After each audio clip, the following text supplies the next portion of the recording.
কিছুদিনের মধ্যেই লোকসভা নির্বাচন। প্রচারে বেরিয়ে নিজেদের রাজনৈতিক শক্তি জাহির করছে শাসক বিরোধী উভয় পক্ষই। একদিকে বিরোধীরা বলছেন সংবিধান রক্ষার জন্য বিরোধীদের বেছে নেবে জনতা, অন্যদিকে শাসক শিবির আত্মবিশ্বাসী যে তৃতীয়বারের জন্য কেন্দ্রে থাকছেন মোদী। তবে এর মধ্যেই অব্যাহত রাজনীতির ময়দানে দলবদলের খেলা। রাজ্যে প্রায়ই বিরোধী শিবির থেকে সমর্থকরা এসে বিজেপিতে যোগ দিচ্ছেন। বুধবার রাতেও সিপিএম এবং কংগ্রেস ছেড়ে বিজেপিতে যোগ দেন একাধিক পরিবার। তেলিয়ামুড়া বিজেপি মণ্ডল কার্যালয়ে এবং করইলং চৌমুহনীতে আয়োজন হয় যোগদান সভার। কংগ্রেসের খোয়াই জেলা সভাপতি বিপ্লব সাহা সহ ৮ পরিবারের ৪০ জন বিজেপিতে যোগ দেন। অন্যদিকে সিপিএম ছেড়েও ১৯ পরিবারের ৫৮ জন ভোটার বিজেপিতে সামিল হন। সভাগুলিতে উপস্থিত ছিলেন বিধায়িকা কল্যাণী সাহা রায় সহ একাধিক বিজেপি নেতৃত্ব। যোগদান পর্ব অনুষ্ঠিত করি।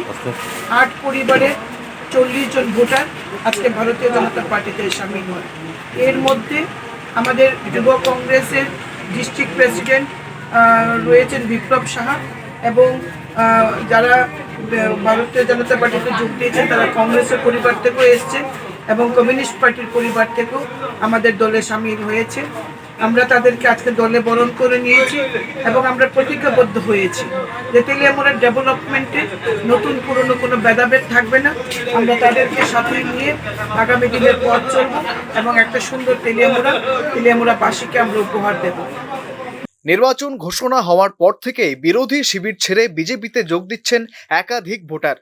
শাসকের মতামত, এবারের জয় শুধুমাত্র সময়ের অপেক্ষা। Bureau report, news now, Agartala.